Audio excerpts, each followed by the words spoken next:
Mau jujur ya, berpedoman kepada ayat Al-Quran misalnya, kan ada kata-kata la ikroha fiddin, tidak ada paksaan dalam agama. Beragama. Karena percaya itu tidak bisa dipaksa. Oke. Tidak percaya juga tidak bisa Boleh dipaksa. aja ya. Jadi artinya percaya tidak bisa dipaksa, tidak percaya juga tidak bisa dipaksa. Oke. Dan harusnya ayat itu menjadi pedoman bahwa percaya tidak bisa dipaksa, tidak percaya pun tidak bisa dipaksa. Artinya percaya dan tidak percaya itu kan sesuatu yang alamiah, sesuatu yang tidak bisa direkayasa. Oke. Itu sebabnya kalau kita merujuk kepada kata-kata Nabi Muhammad sendiri, beliau sendiri mengatakan al-iman tasdikun bil qalbi. Iman itu kan pembenaran oleh qalbu. Wa iqrarun bil lisan wal amalun bil arkan. Jadi dibenarkan dulu oleh qalbu, kemudian baru lisan itu bisa menyampaikan sesuatu yang dialami oleh qalbu. Oke. Wal amalun bil arkan, itu yang kemudian akan terimplementasi dalam kehidupan. Jadi seharusnya anggapan bahwa Islam itu tadi kata Mas Hendra agama yang dalam tanda kutip klinik karena segala sesuatu harus yakin, harus percaya, itu dibantah oleh ajaran Islam sendiri yang sebetulnya Islam tidak seperti itu. Aslinya Islam itu justru menuntut pembuktian. Makanya semua sahabat-sahabat Rasul, termasuk Sayyidina Ali ya, ketika ditanya, habis berwudu Sayyidina Ali kemudian ditanya, ya Ali, wajahmu kok pucat seperti itu? Lalu Ali berkata, kalau kamu tahu siapa yang akan aku sembah, kamu akan mengalami pengalaman seperti aku. Lalu ada seorang sahabat bertanya, apakah engkau melihat Tuhan? Aku tidak mau menyembah Tuhan yang tidak bisa aku lihat. Jadi aku hanya ingin menyembah Tuhan yang bisa aku lihat. Sehingga itu pernyataan itu bisa diekstrapolasi lebih jauh. Kita kan disuruh untuk mengingat. Dan mengingat itu kan tidak mungkin bisa terjadi kalau tidak dilalui dengan proses melihat. Iya. Sedangkan di Quran sendiri kalau kita mau ngaji lebih dalam, itu para nabi, para rasul itu menyatakan bahwa mereka itu melihat. Dan gara-gara melihat bisa mengingat. Dan tidak mungkin kita bisa mengingat sesuatu yang tidak bisa dilihat. Karena kita tidak mungkin bisa mengingat sesuatu yang kita tidak tahu. Oke. Itu sebabnya Nabi Muhammad sendiri sebetulnya udah ngasih isyarat. Awalnya beragama itu adalah mengenal Tuhan. Nah, proses pengenalan Tuhan tentu saja tidak bisa mengikuti pertanyaan Mas Hendra tadi. Bagaimana menjelaskan Tuhan secara ilmiah tadi pertanyaan Mas Hendra? Kalau ada orang yang menjelaskan Tuhan, yang dia jelaskan pasti bukan Tuhan. Konsep tentang Tuhan. Itu adalah persepsi dia tentang Tuhan. Oke. Jadi sebetulnya ketika seseorang menjelaskan Tuhan, secara tidak sadar, dia sedang membangun konsep tentang Tuhan. Jadi dia sebenarnya sedang menciptakan Tuhan. Oleh karena itu maka, dia itu tidak bernama. Nama yang tidak bernama. Wajah yang tidak berwajah. Dia sendiri tidak bisa dijelaskan, tidak bisa diterangkan. Tetapi dia dapat ditemui, dapat dirasakan. Bagi mereka yang tahu ilmunya, yang tahu caranya. Jadi kalau kita kembali kepada kitahnya agama Islam yang sejati, seharusnya anggapan bahwa agama ini adalah klinik seperti pertanyaan oleh Mas Hendra tadi, harusnya terpatahkan oleh ajaran Islam itu sendiri. Oke, siap ya. Nah, untuk mengetahui atau mengenal jati diri yang selama ini kemudian menjadi concern concern dari ayah guru Syekhul Karim sendiri begitu ya. Itu salah satu cara supaya kemudian kita bisa kenal dengan diri kita, jati diri kita bisa terhubung dan kemudian idealnya bisa terbimbing dalam laku kehidupan sehari-hari itu sesuai dengan kehendak dia, itu seperti apa ya? Terlalu banyak sebetulnya info yang sangat tak terbantahkan. Contoh seperti ini. Tuhan berulang kali mengatakan, aku bersamamu dimanapun kamu berada. Kalau kalimat itu dianggap terlalu luas, Tuhan ngasih lagi yang lebih spesifik. Aku lebih dekat kepadamu, melampaui dekatnya urat nadi leher. Jadi sebetulnya itu kan alamat-alamat yang diberikan oleh Tuhan kepada kita. Dan kenapa dia ngasih alamat? Berarti kan dia ingin dikunjungi. Dikenal. Kalau saya ngasih alamat rumah ke Mas Hendra, pasti kan ada alasan saya. Karena saya ingin suatu saat Mas Hendra ketemu ke rumah saya. Kan sebenarnya kalau kita cerdas menangkap ayat-ayat itu kan sebetulnya alamat. Alamat yang diberikan beliau sendiri. Karena beliau ingin dikunjungi. Bahkan dalam hadis qudsi beliau berfirman, langit dan bumi tidak akan cukup menampung satu. Tapi kalbunya orang yang beriman, itulah sebenar-benarnya rumah. Makanya ada kata-kata qalbul mukmin baitullah. Dan itu bahasa yang sangat lugas, sangat umum dan gampang dipelajari di banyak kitab. Ya, di Sirul Asror, di kitab Ihya Ulumuddin, ya, itu dan banyak kitab-kitab yang lain. Bahkan qalbun mukmin baitullah. Betul. Bukan Mekah ya? Ya, kalbunya orang yang beriman itu adalah baitullah. Jadi sebetulnya baitullah secara hakikat menurut Allah sendiri adalah kalbunya orang yang beriman. Terus bagaimana tadi dengan Ka'bah? Ya. Ka'bah itu kan sebetulnya adalah simbol. Karena semua tradisi agama di dunia mereka juga perlu simbol. Simbol yang gampang untuk dicerna oleh umatnya sendiri. Jadi Ka'bah yang di Mekah itu adalah simbol. Simbolnya ya. Simbol. Tapi esensinya adalah kolbu. Jadi beda ya antara simbol dengan kolbu. Esensi. Oleh karena itu simbol, maka ritual-ritual yang di sana itu juga berarti di dalamnya ada banyak mengandung simbol. Makanya ritual-ritual yang ada di pelaksanaan haji kan sebetulnya itu adalah ritual yang mengarah untuk diimplementasikan bagaimana kita meniti ke dalam diri, seperti pertanyaan Mas Hendra tadi. Jadi misalkan di situ ada tawaf 7 putaran, kenapa 7? Itu kan sebetulnya udah ada kode-kodenya, ya. Kenapa tawaf dimulai dari Hajar Aswad? Kenapa harus lewat Multajam? Itu kode ya. Hajar Aswad itu apa sih? Gitu kan? Itu kode. Multajam itu apa sih?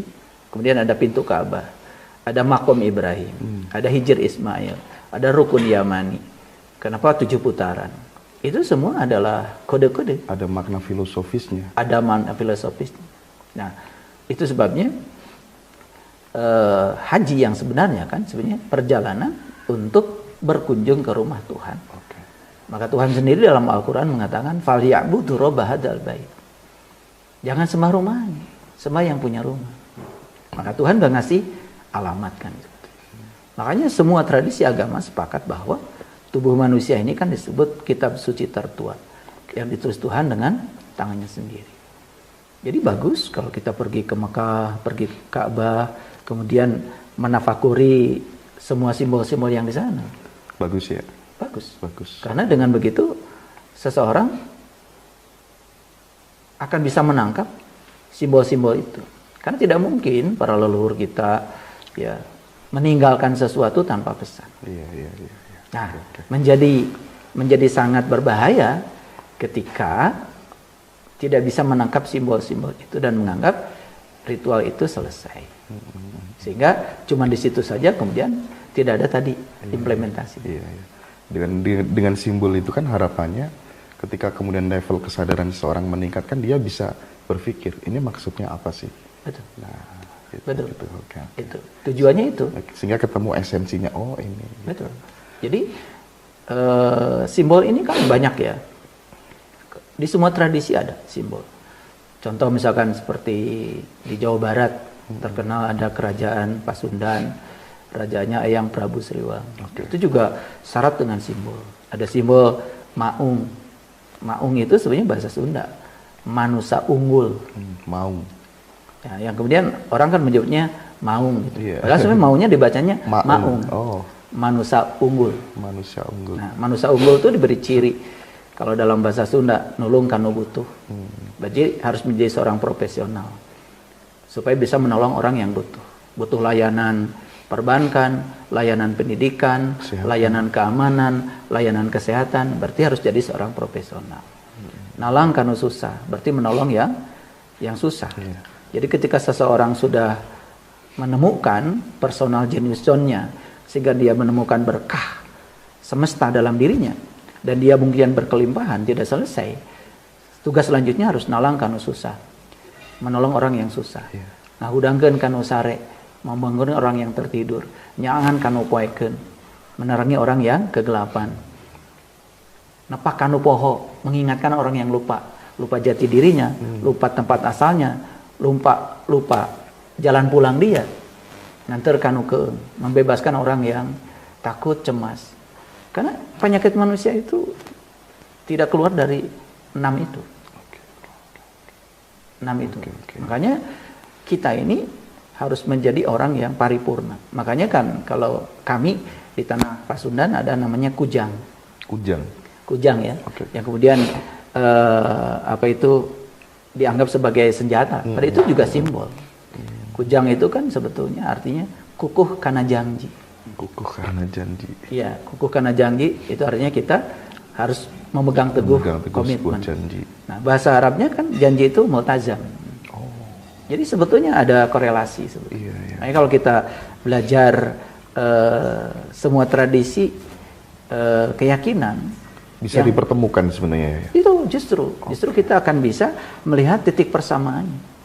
Dan tidak mungkin ada perbedaan, bahwa ada simbolisasi yang berbeda itu karena memang tradisi di mana seseorang menerima intuisi itu di tempat yang berbeda. Sehingga proses pelembagaan intuisi yang dia terima itu menjadi berbeda dengan bahasa yang berbeda. Siap ya. Menarik banget. Dengan perspektif itu kemudian jika ditransformasikan ke banyak orang, maka kita sudah tidak perlu lagi untuk kemudian bertengkar hanya gara-gara berbeda soal agama, berbeda soal keyakinan Tuhan. Karena sebenarnya bisa dipertemukan. Saya setuju. Begitu ya. Karena agama itu jalan. Jadi kalau Mas Hendra mau datang ke rumah saya kan boleh memilih jalan. Betul. Mana saja. Yang penting Mas Hendra tekun aja jalan yang sudah dipilih. Tapi kalau Mas Hendra sudah memilih jalan, kemudian memikirkan jalan orang lain, atau merasa jalan Mas Hendra satu-satunya begitu, ternyata kecelek karena orang lain udah nyampe duluan gitu, kan Mas Hendra akan kaget. Betul. Oleh karena itu maka kalau saya memandang agama itu adalah jalan. Nah kalau agama jalan tentu ada kendaraannya, dan kendaraannya adalah tubuh ini. Kendaraan tidak cukup, ada supirnya sudah dikasih, pelayan kita adalah pikiran. Dan yang akan diantarkan oleh kendaraan itu harus ada kan penumpangnya. Itulah jiwa kita yang harus kembali ke tempat asalnya. Tetapi dalam proses berjalan itu harus ada petunjuk jalan. Itulah kitab suci. Tapi kitab suci harus dipahami secara betul, jangan cuma dihafal. Kalau dihafal tidak akan menunjukkan jalan. Itulah pentingnya guru-guru suci. Diutuslah para rasul, diutuslah para ulama yang bisa membantu kita membaca petunjuk-petunjuk itu. Karena suara kebenaran yang lemah itu lewat bantuan para guru suci kan dikeraskan. Karena mereka itu berfungsi semacam amplifier lah untuk mengeraskan suara lemah, terutama suara kebenaran yang ada pada diri setiap orang. Oke. Nah, tadi ayah bicara soal Rasul. Informasi dari Al-Quran seperti apa ya? Apakah setiap Rasul yang diturunkan itu sesuai dengan bahasa kaumnya masing-masing? Apa enggak? Nah, kalau misalnya iya, apakah Muhammad itu pas jika kemudian diklaim sebagai Rasulnya orang Sunda, Nabinya orang Jawa, orang Nusantara misalnya, karena bahasanya bahasa Arab gitu. Gimana sesuai informasi Al-Quran ya? Ya, kalau di Quran itu jelas sekali. Ya, aku mengutus seorang Rasul sesuai dengan bahasa kaumnya. Bahkan bisa jadi Rasul itu ada di tengah-tengah. Rasul itu bahasa Arab. Artinya adalah utusan. Jadi utusan itu akan ada di setiap zaman. Karena tidak mungkin Tuhan yang membiarkan kita tidak kembali kepada Dia tanpa ada yang menunjukkan jalan. Tetapi dalam konteks gelar, dalam konteks kehormatan, ya, umat Islam itu bersepakat bahwa Rasul yang terakhir adalah Nabi Muhammad. Itu dalam konteks Rasul sebagai gelar. Karena kalau ada orang yang mengakui itu setelah itu, kan udah kalah populer, tidak ada artinya. Dan yang paling penting sekarang bukan soal atribut dan gelar, tetapi bagaimana ajaran beliau itu dapat kita warisi. Makanya dalam konteks sebutan, kemudian berikutnya pasca beliau kan ada yang namanya ulama. Dan beliau yang mengatakan al ulama warasatul anbiya. Jadi ulama itu adalah para pewaris ilmunya Nabi. Tapi Rasul itu ada dua. Ada Rasul secara syar'i dalam perwujudan fisik, ada Rasul secara hakiki. Nah, itu Rasul yang hakiki sebetulnya ada pada diri setiap manusia. Jadi menjawab pertanyaan oleh Mas Hendra tadi, apakah orang Jawa punya Rasulnya? Punya. Yang hakiki di dalam dirinya. Makanya sifat Rasul kan jelas. 4, sidik, amanah, patonah, balagoh. Sidik, amanah, patonah, balagoh itu dimiliki semua orang. Betul ya. Karena Mas Hendra bicara bohong sama saya, pasti ada yang negur kan dari dalam. Bener ya. Mas Hendra dapat amanah tidak ditegakkan, pasti kan tidak nyaman kan? Iya.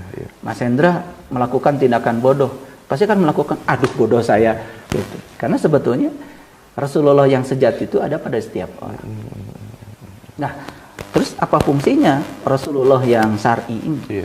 Rasulullah yang syar'i ini untuk bisa membangkitkan Rasulullah yang sejati pada diri setiap orang. Itulah makanya beliau datang ke semesta ini membawa sebuah kunci. Kunci apa? Kunci untuk meniti ke dalam diri agar ya sang Rasul sejati itu tumbuh, dan itu akan menjadi guru sejati kita dalam diri kita. Oke. Jadi artinya tidak bergantung bahasa lain. Nah, untuk kemudian menjadi sebuah transformasi proses sampai kemudian ketemu guru sejati dan lain sebagainya begitu ya, atau setiap manusia tercerahkan dengan panutan yang berupa Rasul tadi kan. Rasul sudah punya yang namanya gerakan, yang namanya sholat, itu mungkin dianggap sebagai ritual. Nah, yang ingin saya tanyakan, kira-kira itu sebagai gerak ingsun si Rasul itu sendiri, gerak ingsunnya Nabi Muhammad sendiri, atau bagaimana gitu. Dan kemudian ketika orang lain gitu yang kemudian meniru gerakan yang bukan gerakan ingsunnya sendiri, apakah dia bisa mencapai sebuah pencerahan yang paripurna ya? Ya, kalau di Quran itu kan jelas dikatakan bahwa Rasul itu datang silih berganti, dan mereka itu membawa syariat yang berbeda. Jadi ajarannya sama, tetapi cara mengekspresikan ajaran itu kepada Tuhannya itu dengan cara-cara yang berbeda. Jadi Quran sendiri yang mengatakan bahwa mereka datang ke sini itu membawa syariat yang berbeda. Itu sebetulnya makna yang terdalamnya adalah bahwa gerakan-gerakan yang datang pada diri seseorang secara intuitif itu kan gerakan yang datang dari dalam dirinya untuk dirinya sendiri. Untuk dirinya sendiri.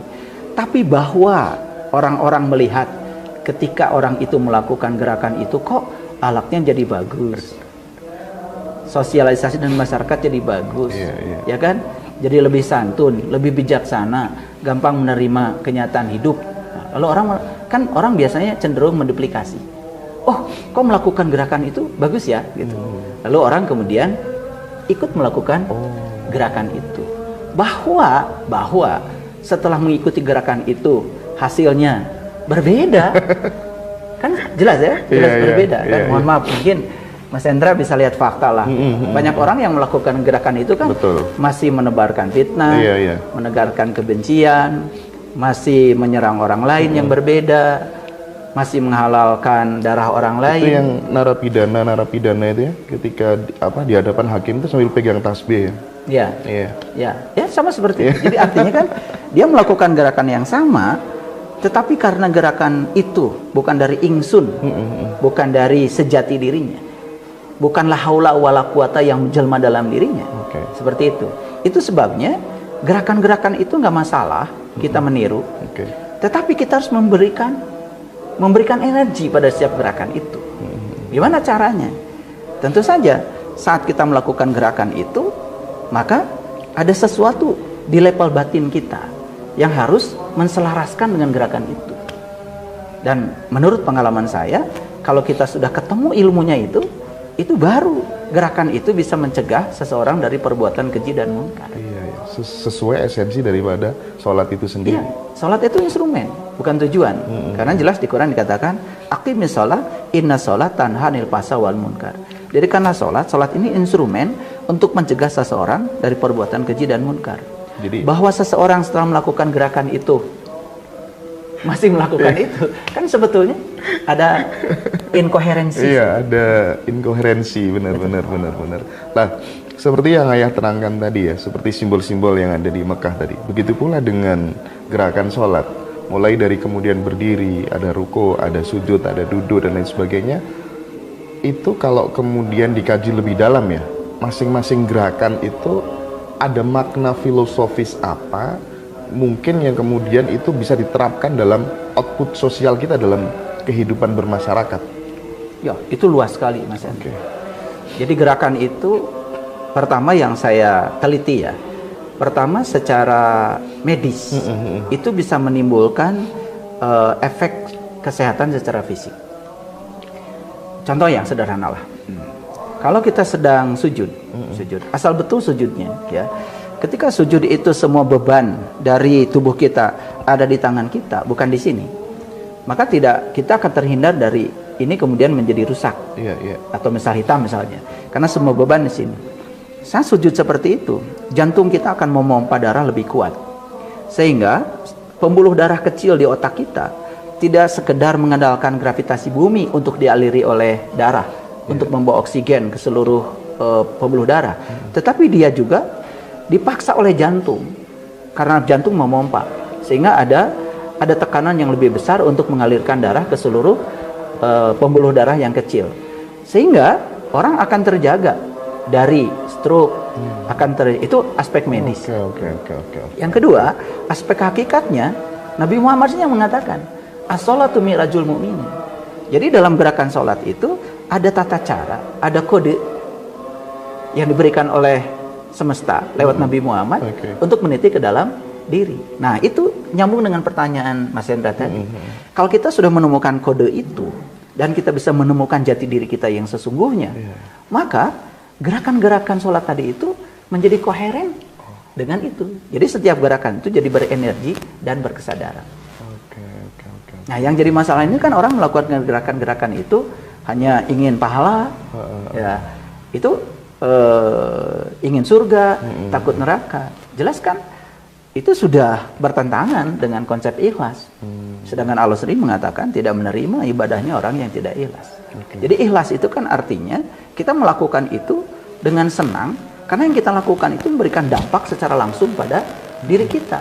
Dampak fisik, kita menjadi tambah sehat.